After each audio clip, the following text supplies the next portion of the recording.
பலத்தை அம்பு கொண்டு அசங்கென்றால் அசங்குமோ? கம்பமற்ற பார்க்கடல் கலங்கென்றால் கலங்குமோ? இன்பமற்ற யோகியை இருளும் வந்து அணுகுமோ? செம்பொன்னம்பலத்துளே தெளிந்ததே சிவாயமே.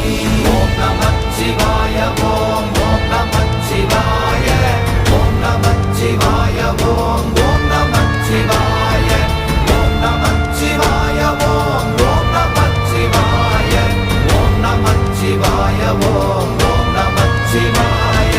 அவ்வெனும் எழுத்தினால் அகண்டம் ஏழுமாகினாய், உவ்வெனும் எழுத்தினால் உருத்தரித்து நின்றனை, மவ்வெனும் எழுத்தினால் மயங்கினார்கள் வையகம். அவ்வும் உவ்வும் அவ்வுமாய் அமர்ந்ததே சிவாயமே. ஓம் நமச்சிவாய ஓம்